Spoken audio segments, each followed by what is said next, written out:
Hello, I'm Brian Hill, here with Carol Ponton to talk with you today about the Procopio case and how it affects our Blue Water veterans. And we want to make, this is a very confusing area. And as you know, there's just a new law that was passed by Congress, waiting for the president to sign, that also has to do with the same issues in many ways as the Procopio case.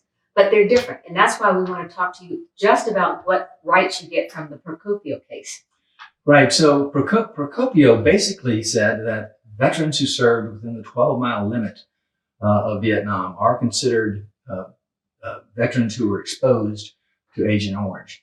The new law goes beyond that. It accepts what Procopio found, but it also says that not only do those veterans get the presumption of exposure to Agent Orange, but they also get to go back and reopen any case they filed for Agent Orange exposure after 1985.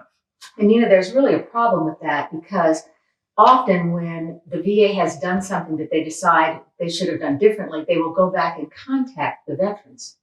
Is that going to happen in this case? In this case, the law does not provide what Carol's talking about is the type of notice that was required by the court in Niemer back in the early 1990s when they first required the VA to accept exposure to Agent Orange. The VA was required to personally contact each veteran who had filed a claim and tell them that the law had changed.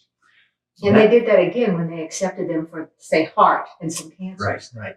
But not this time. This time, the law only requires that the VA notify the VSOs, for instance, and to publish on their website the change in the law. So there's not going to be the personal notification that took place in the Niemer case. It's going to be more of a generic publication, which probably will not be as effective as the Niemer notification.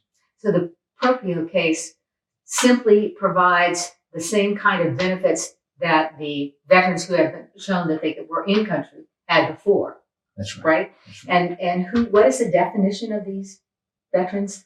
The veteran entitled to use the new act is first of all a veteran who served in the Blue Water Navy within the 12-mile limit of Vietnam, and secondly, who filed a claim after 1985 requesting benefits as a result of exposure to Agent Orange. And when I say veteran, I need to make sure you understand, because it's very important that it's not just veterans.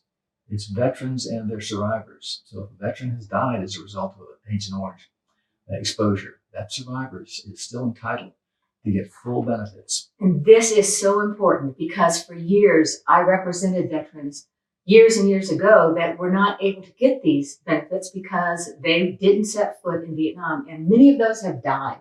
And it is so sad that they did not get their benefits. But please don't let this go to waste. I know a lot of you know veterans who this happened to. They have widows or widowers, and this is your chance to reach out there and help other veterans, as well as filing claims for yourself if this happens to be one of your claims.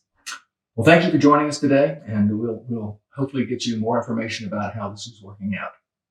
Bye.